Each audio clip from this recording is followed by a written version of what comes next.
Hello everybody, my name is Jared, and today I am going to be reviewing for you The Amazing Spider-Man 2 for Wii U.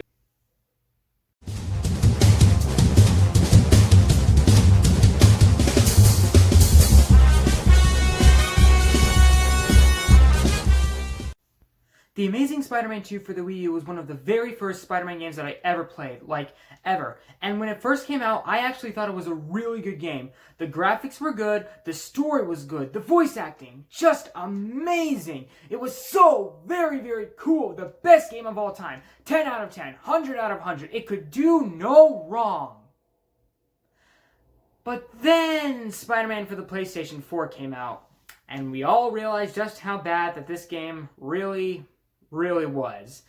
And the game is actually really bad. So, this is mostly going to be a negative review, so I'm going to start out with what I liked about the game, what they did right.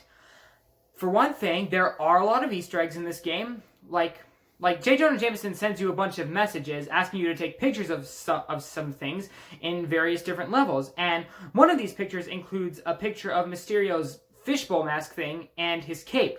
You can also take a picture of Dr. Octopus's tentacles, the Sandman's shirt, not the Sandman himself, but his shirt, the Rhino's armor from the movie, and you can also take a picture of the Vulture's wings.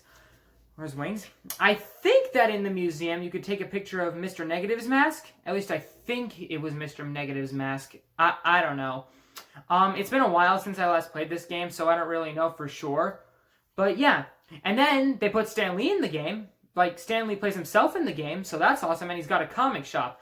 And the comic shop has a lot of Easter eggs. He has a poster of Spider-Man Noir, the darker Spider-Man with the guns, and he's also got a comic book of Spider-Ham. You can't read it for some reason, but it is there, and you can read some comic books in the shop. You can read some of the classic Spider-Man comics from when he first came out in the 19-somethings or whatever. I also liked the boss fights in the game.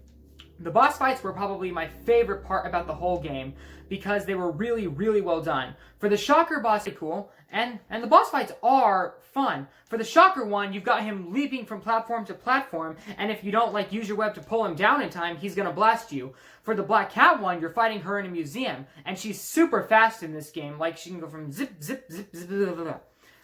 And what she does, she goes into a different room and hides there until you find her. And you have to use your spider sense to find her. And if you don't find her in time, she's going to come out, hit you once, a brutal hit, one that can take out a lot of your health, and then go back to hiding. And she won't even allow you to, heal yourself in this game. Because if you try to do that, she'll give you another brutal hit. I ended up getting killed on this boss fight once because I didn't realize that at the time. But, yeah. The Kraven the Hunter boss fight is cool because when he hits you, you're gonna start, Spider-Man will start hallucinating Kraven ghosts surrounding him, and he'll have to attack them along with the real Kraven as well. And sometimes Kraven will go up into the treetops and shoot a crossbow at you. This fight takes place in Central Park, and you gotta get him down before he shoots you, or else you'll see more Kraven's ghosts. The Kingpin boss fight is fun. He'll charge at you like a rhino, dodge out of the way, and sometimes the Kingpin will call down some of his task force guards, which I'll talk about later, making the boss fight even more hard. The best boss fights are the ones that come after Kingpin, the last three, the ones that have Green Goblin, Electro, and Carnage. Those ones are the best boss fights by far. For the Electro one, you're swinging through all of the city, and Electro is zapping at you, and he's teleporting this way and that, and it's really cool, and for the finale of it, he drags you all... He doesn't drag you, because you're flying. He pulls you all the way to the top of the city, and while you're free-falling, you get to punch him in the face a bunch of times and make sure that he hits the ground instead of you. Because you're grounding him because he's electricity? I don't know. Maybe that's what it was. For the Green Goblin boss fight, you're fighting on top of a building. At one point, after throwing enough pumpkin bombs back at him, you'll get on top of him, and then you're flying through all around the city, and you have to, bash him into the sides of all these buildings. It's pretty buildings, and you're punching him in the head while you're on the glider. It's pretty clear that you're going to give him a whole bunch of concussions. So I don't know how that's not going to kill him. And then the Carnage boss fight is awesome because you're surrounded by fire, and sometimes during the fight, Carnage is going to make these little symbiote clones of himself that will attack you while he attacks from above. So yeah, the boss fights are really fun. Another thing I liked about this game is that, unlike the Amazing Spider-Man 2 movie, this game actually decides to solve up the whole Spider-Man is looking for Uncle Ben's killer thing, because they just sort of completely ignore that in the Amazing Spider-Man 2 movie, which I may or may not talk about on this channel. But yeah, they do wrap up the whole getting Uncle Ben's killer thing. Well, Spider-Man doesn't get him. Cletus Cassidy gets him. That's him. But I will talk about Cletus Cassidy later. And then another thing I liked was that Kraven the Hunter and Spider-Man sort of team up to hunt down Cletus Cassidy. And you know that Kraven's a villain, but I just found that to be really entertaining because I don't know why, but I liked it. And unfortunately, that's about all the positives I have with this game. There aren't really that much, actually. So, yeah. So, with that being said, it is time to start with the negatives. So, what is the first negative I have about this game? Well, first, we'll talk about the web slinging. Now, web slinging is supposed to be, like, super fun and really cool. You're supposed to swing through the city and feel like you're on top of the world and everything belongs to you. You are higher above everybody else. But this game just miserably fails at that for some reason. The web slinging is actually really boring. The only thing you're doing is that you're going up, and then you're going down. And then you're going up, and then you're going down. And when even when you do a web slinging boost, Spider-Man just stops in midair. He doesn't actually stop, of course, but he just stops. He doesn't keep going. He literally stops and then falls down. And that doesn't make the web slinging any fun. It can also be really awkward sometimes because sometimes when you're web slinging, you'll hit a building, and that's when things are gonna go like really weird. Like Spider-Man is gonna turn invisible for a second, and the camera will get all shaky. And by the time the camera goes back to normal, Spider-Man is either running up a wall or swinging in a direction that you didn't even want to take in the first place. The music doesn't help with the web swinging too. The music itself is something else. Like, throughout the whole game, sometimes the music will just stop. It'll just stop during whatever you're doing, and then it'll just pick up as if nothing happened. And this, I don't know if this is a glitch or whatever, but the music just chooses to stop whenever it wants, and then it just keeps going as if nothing happened. It doesn't happen a lot, but it does happen, and it is annoying. The music itself isn't actually all that great either, I found out. Well, I didn't find out, but I didn't find it to be epic like it was supposed to be. Like, during the web slinging scenes, while the music is supposed to be epic, sometimes it'll just play a slow violin or a slow piano, and that's not what web slinging is supposed to be like. You're supposed to feel free and have a lot of fun, but this game just doesn't do that at all. And another thing I didn't like about the game was the graphics. And they are not good at all whatsoever. They just make the characters look so ugly. Like, in their mouth where it's supposed to be a tongue and stuff like that, it'll just be a pitch black space. There is nothing like behind their faces or whatever. And sometimes the camera will just go right through the character as if they weren't even there.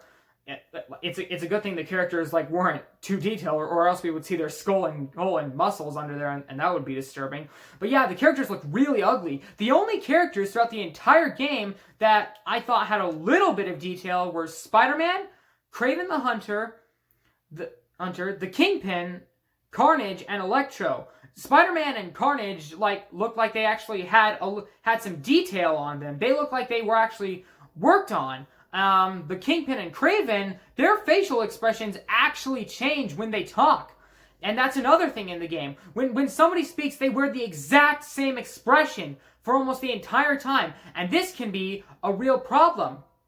One thing I noticed while I was playing this game is that there are two guys who are literally going to die. One of them is about to be killed by a Russian gang member, and the other one is about to be killed by Cletus Cassidy, who, by the way, is a freaking serial killer. And they just do not look scared at all. They don't care at all. They sound scared, but they don't look scared, and it's supposed to be like a scary situation at all, but because the characters are so blank, you don't even feel sorry for them. You're like, what's wrong with this guy? Is he on drugs or something? He is literally going to die, and they just look like they do not care at all. So that's another problem with that's another problem with the graphics. And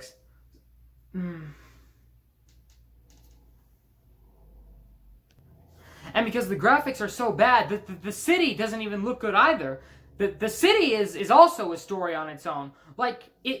New York City, one of the biggest cities in the entire world, is so small. I haven't tried this, but because of how small it is, I think that you could just swing from one end of the city to the other in actually a pretty short amount of time. I haven't tried it, but I think it is because it's really small. Oh, and for some reason, New York City, the city that never sleeps, is completely empty. There is almost no one on the sidewalks, and I mean no one. There's a bunch of cars driving around on the roads, but there are no human beings. During this one level I played where Spider-Man first meets Kraven, I spent the entire time free-roaming the city looking for a human being, did not find a single one. There were a bunch of cars, but there weren't a bunch of humans walking around, which makes no sense because New York City is literally called the city that never sleeps. And I know I already said that, but it just doesn't make any sense. Biggest city in the world, yet there is somehow nobody there. Also, in Central Park, one of the biggest attractions in the world and one of the biggest parks in the world, there is nobody there. No matter what time you go to it, you will find no one in Central Park. The only time you will find someone in Central Park is also during the level where you first meet Kraven the Hunter. But it's just a bunch of criminals, and why would a bunch of criminals want to meet for drugs in Central Park, a public place, a place where everyone goes all the time? Did they just seriously notice how much New York City was not having as big as a population as it's supposed to have? And they were like, okay, well, nobody's here. Guess we might as well head over there. So it's just ridiculous how nobody's there. Biggest city in the world, one of them, and nobody is there. Another thing I didn't like about the game was the story. Now, the story, it actually starts off pretty good. It does start off pretty good. Like I said, it wraps up the whole Spider-Man is looking for Uncle Ben's killer thing. So it's good. Like, he's been waiting 2 years for this. He's like, nope, that's it. I'm done waiting for this. I'm going to go find Uncle Ben's killer. I'm going to get him, and then I'm going to avenge my uncle. And along the way, Spider-Man discovers that there's a new gang war between the gangs of New York City and Russian mobsters from Russia, probably. And so, there's a lot of guns getting on, and Spider-Man's like, holy crap, this is really bad. I guess I better stop this. And halfway through the story, I kid you not, he just completely forgets about it. That's about it. Like, halfway through the story, he stops a Russian warehouse from selling guns, and then I guess he's like, okay, I've had enough of these guys, I'm calling it a day. Because he does not stop the gang war. It goes on through the entire game. And it's so stupid because Spider-Man knows that there are innocent people getting caught up in the crossfires of some really dangerous people, and he just completely ignores it and never mentions it again. He also does the same thing with the Kingpin. Now, the Kingpin, Wilson Fisk, he's not the mayor of New York City, but he's hunting a task force, which I'll talk about later. And there are rumors going around that Wilson Fisk is the Kingpin, and the Kingpin is working with some crooked guys to rule the city. And Spider-Man thinks this is true. So eventually, he's got Kingpin cornered. He's about to expose him for the criminal he is to the whole city. It's really cool, only for him to get interrupted by Electro. So, okay, he goes and deals with Electro, that's cool. And then you think he would go back to getting the Kingpin. He's got the passwords, he's got the hacks, he knows how to get into the building, and he's defeated Kingpin once, he can do it again, but he doesn't. He doesn't go back to the building, he doesn't try to expose him, he just lets it go, just like he did with the Russian gang members. So now the Kingpin is still out there, and the fact that you could have exposed him, only for Spider-Man to completely forget it and not expose him, it makes the whole Kingpin level entirely pointless. Like, what's the point of trying to expose him if you're not even going to expose him at all? So like I said, the Kingpin's got this task force, which is a more advanced police force that claim that they are there to help. But, okay, let me explain. So there's a thing in the game where if Spider-Man does enough heroic activities, he will be a hero to the eye of the public. If he doesn't, he'll be a menace to the public, and that's when the task force will go after him. But the thing is, Spider-Man is doing a lot of heroic activities throughout this game, so the task force just like completely disappears. It would have made a lot more sense if they were like Silver Sable's men from the new Spider-Man video game for the PlayStation 4. Or like, instead of them just being there and not really doing anything, it should have gone like this. It should have gone like this. Like, they know that Kingpin is crooked, so Kingpin's assigned behind them. He's like, there, you see that Spider-Man guy over there? I don't like him. Get him. So there would be a sign to get him, and then they would have to stop him before he could expose the Kingpin. But that's not how it goes at all. And because you're doing a hero all the time, the task force just never shows up anymore. That they're not there. They're completely invisible. It would have been better if after Spider-Man defeated Kingpin, the Kingpin would have been like, okay, he's too close. This task force is a bad idea. And then he would have like canceled the task force, but he doesn't. And the task force is just so useless in the game, which is a pity because I would have really liked it if the task force was hunting down Spider-Man throughout the entire game, as if he was public enemy number 1, because that's what they were assigned. Get Spider-Man as if he's public enemy number 1. And then throughout the entire story, they would have been hunting him down with guns, like guns blazing, but they don't. Thus making the task force just as pointless as the thing with Wilson Fisk. New York City. So like I said, that Spider-Man has to do a bunch of heroic activities to see if the people think that he's a hero or if they think that he's a menace. But this can really be a pain in the butt when you're in free roam, because there's a hero bar to the side of the screen that lets you know whether you're a hero or a menace to the eye of the public. And that sucks because when you're free roaming, the hero meter will go down and start turning into a menace meter, and it sort of forces you to do a bunch of good deeds. But the heroic deeds that Spider-Man does aren't really fun at all. And another thing that annoyed me, like the petty thieves in this game are just so... They are a story on their own. The combat with them is really boring. For one thing, like, they're actually really, really slow throughout the game. They, like, try to circle around Spider-Man, but it doesn't even look like they're trying. It looks like they're doing a little dance moves, like they're trying to mock him, and it just makes them look ridiculous. And for some reason, when they're about to hit Spider-Man, they don't go like that, like, right away. They literally go like that. To line up a punch, and they glow red, making it really easy to dodge them. And the combat can go really fast too, so you're mostly in and out of there, which is a shame. Another thing that annoyed me about the criminals is that, I kid you not, they all look exactly the same. They all look exactly the same. Like, the criminals from New York, that they're mostly bald and they wear masks. That's it. Sometimes they wear a hat, but that's it. They all look exactly like that. The gang members from Russia, there's a guy with a beard and a guy with a mask, and that's it. They all look exactly like either of those two people. I mean, there's a Russian gang member that wears a tuxedo. That's new, right? But he's still got a beard, still got the same face. So, which means that either that this is a reference to the Clone Saga from Spider-Man, or the developers were literally just too lazy to put in more than one bad guy in at the same time. So, yeah, it's not the best Spider-Man game. So, in conclusion, do I like this game? It was one of the first Spider-Man games that I ever played, so yeah, I think I'll always like it, but it's just really not a good game. The graphics are bad, the gameplay is bad, the web swinging is both boring and awkward, the music is really laggy, and some of the things in the game are just really, really pointless. It does have its ups, like the cool boss fights and things and clearing up Uncle Ben, but those two are really all there is to like about it, plus the Easter eggs.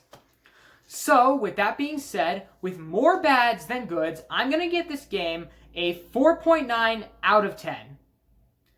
I hope you enjoyed this video. If you did, consider leaving a like, subscribe down below maybe, and I will see you in the next video.